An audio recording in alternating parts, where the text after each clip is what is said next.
أعوذ بالله من الشيطان الرجيم بسم الله الرحمن الرحيم إن الله وملائكته يصلون على النبي يا أيها الذين آمنوا صلوا عليه وسلموا تسليما. Bismillahirrahmanirrahim. Assalamualaikum warahmatullahi wabarakatuh. Nabi adalah orang yang paling berjasa dalam kehidupan kita, teman-teman. Lebih daripada jasa seorang ibu kepada anaknya, lebih daripada jasa seorang ayah kepada putra-putrinya, lebih daripada jasa seorang suami yang mencari nafkah siang dan malam kepada istrinya, lebih daripada jasa seorang istri yang setia untuk memenuhi semua kebutuhan suaminya, lebih daripada jasa seorang guru kepada muridnya walaupun guru itu tidak menuntut balasan apa-apa. Lebih dari siapapun dalam kehidupan kita, orang yang paling berjasa bagi seorang muslim, bagi seorang mukmin adalah Rasulullah Sallallahu Alaihi Wasallam. Kenapa? Seandainya seorang ibu pernah melahirkan kita dengan segala macam pengorbanan beliau, Nabi pernah berkorban untuk kita sehingga kita menjadi seorang muslim, sehingga kita mengenal akidah, kita mengenal kebenaran, kita mengenal jalan Allah Subhanahu Wa Taala. Nabi yang memperkenalkan kita kepada Allah. Kalau bukan Nabi SAW, mungkin sekarang kita termasuk orang-orang yang merugi karena kesesatan kita. Kalau ayah kita pernah menafkahi kita siang dan malam mencari rezeki untuk kita, menghidupi kita, Nabi SAW yang memudahkan urusan kita di dunia dan di akhirat. Orang tua kita di akhirat tidak akan bisa menolong kita. Mereka akan sibuk dengan urusannya masing-masing. Sebagaimana firman Allah, Yauma yafirrul mar'u min akhihi wa ummihi wa abihi wa sahibatihi wa banih. Hari ketika seseorang lari dari saudaranya, dari ibunya atau ayahnya, dari pasangannya dan anak-anaknya. Semua orang pada hari itu sibuk sendiri-sendiri. Ayah kita nanti di padang mahsyar akan ninggalin kita. Ibu kita nanti di padang mahsyar akan ninggalin kita. Keluarga kita, pasangan yang kita cintai sehidup semati, nanti dia akan meninggalkan kita. Dan itu bukan sesuatu yang tercela, karena memang semua orang akan sibuk dan panik sendiri-sendiri. Termasuk kita juga akan meninggalkan siapapun di antara keluarga besar kita. Terus siapa orang yang satu-satunya akan menolong kita, membantu kita, yang sebetulnya dia sudah memiliki tiket masuk ke surga, tetapi dia tidak masuk ke surga demi menolong kita? Satu-satunya orang yang akan berdiri di padang mahsyar, mengangkat tangannya ke hadapan Allah, menghadap ke arsy mengatakan, Ya Rabbi, wahai Tuhanku, ummati, bagaimana keadaan umatku? Satu-satunya orang yang akan peduli kepada kita hari itu adalah Rasulullah SAW. Makanya hari ini saya pengen ngajak kita semuanya untuk membiasakan satu habit, satu kebiasaan, yaitu habit berselawat kepada Nabi SAW. Kenapa? Pertama, karena beliau adalah orang yang paling berjasa untuk kita. Kedua, hanya dengan berselawat kepada Nabi, kelak di akhirat kita termasuk orang yang akan mendapatkan syafaat atau pertolongan Nabi.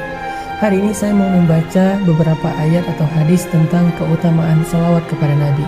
Mungkin selama ini kita menganggap salawat kepada Nabi itu satu hal yang ringan, bahkan cenderung kita remehkan, kita anggap nggak terlalu penting, sehingga ketika nama Nabi disebutkan kita nggak otomatis berselawat. Sekarang saya pengen bacain beberapa keutamaan salawat supaya setelah ini kita jadi tahu salawat itu ternyata keren banget. Selawat itu ternyata agung banget. Selawat itu ternyata ibadah yang ringan tapi pahalanya gede banget. Orang yang paling rugi adalah orang yang apabila disebutkan nama Nabi tetapi dia tidak berselawat kepada Nabi. Bahkan Jibril marah dan benci kepada orang seperti itu. Dalam surat Al-Ahzab, Allah Subhanahu wa Ta'ala berfirman, sesungguhnya Allah dan malaikat berselawat kepada Nabi. Wahai orang-orang yang beriman, berselawatlah kalian kepadanya dan ucapkanlah salam penghormatan baginya. Apa pelajaran dari ayat ini? Ternyata kata para ulama, ada banyak sekali hikmah atau kebaikan yang tersimpan di dalam salawat. Yang pertama, Salawat kepada Nabi itu adalah perintah Allah Subhanahu wa taala. Hukumnya wajib. Ya ayyuhalladzina amanu shallu alaihi. Wahai orang-orang yang beriman, berselawatlah kalian kepada Nabi. Sama seperti Allah mengatakan wa aqimus shalah, dirikanlah salat, wa atuz zakah, dan tunaikanlah zakat. Sama seperti Allah mewajibkan dan memerintahkan kutiba alaikumusiyam, wajib bagi kalian berpuasa. Sebagaimana Allah perintahkan ibadah-ibadah yang lain secara wajib, maka seperti itulah juga kedudukan dari salawat kepada Nabi, wajib bagi orang yang beriman. Perintah Allah. Dan tahukah kita, Allah tidak mewajibkan sesuatu kecuali di dalamnya ada kebaikan yang besar. Bahkan kata Nabi SAW dalam hadis qudsi, tidaklah seorang hamba mendekatkan dirinya kepadaku dengan sesuatu yang lebih aku sukai daripada apa yang aku wajibkan. Jadi kalau kita pengen mendekatkan diri kepada Allah dengan sesuatu, dekatkanlah diri kita dengan apa yang Allah wajibkan. Salah satunya salawat kepada Nabi. Hukumnya wajib, shallu kata Allah, berselawatlah kepadanya. Yang kedua, salawat kepada Nabi itu adalah mengikuti Allah dan malaikat. Jadi ketika kita berselawat kepada Nabi, itu bukan hanya kita sendiri yang berselawat, Allah dan malaikat aja berselawat kepada Nabi. Jadi kalau ada seseorang yang mengatakan Muhammad, Allah waktu itu, malaikat waktu yang sama menyampaikan salawat kepada Nabi Muhammad. Kenapa kita enggak? Padahal Allah yang memiliki alam semesta, Allah yang menciptakan Rasulullah SAW, tapi Allah dan malaikat berselawat kepada Nabi ketika nama Nabi disebutkan. Terus siapa kita untuk tidak berselawat kepada beliau? Sehingga siapa yang berselawat kepada Nabi saat mendengar nama Nabi disebutkan, berarti dia telah mengikuti Allah dan para malaikat, masuk dalam satu kebaikan yang Allah sendiri melakukannya. Ini luar biasa ya. Biasanya Allah kalau nyuruh kita melakukan satu kebaikan, Allah tidak melakukan kebaikan itu karena Allah Maha Kuasa. Malaikat tidak melakukan kebaikan itu karena Allah tidak perintahkan kepada malaikat. Biasanya Allah kalau nyuruh kita melakukan satu ibadah, hanya kita sendiri yang melakukannya, sedangkan Allah menilai ibadah kita. Tapi kali ini Allah terlibat di dalam ibadah yang sama. Walaupun Allah tidak beribadah, tetapi Allah melakukan kebaikan itu. Allah menyuruh kita berselawat, Allah sendiri berselawat untuk Nabi. Walaupun berbeda salawat kita dengan salawat Allah. Salawat kita adalah mendoakan Nabi dalam kebaikan. Salawat Allah kepada Nabi adalah memuji Nabi dengan kebaikan. Tetapi sama-sama salawat. Ini istimewanya salawat. Jadi siapapun yang berselawat kepada Nabi, berarti dia sedang berselawat bersama Allah dan para malaikat. Yang ketiga, kata Nabi, man shalla alayya salatan wahidah sallallahu alaihi ashran. Siapa yang berselawat untukku satu kali, Allah yang akan berselawat untuknya 10 kali.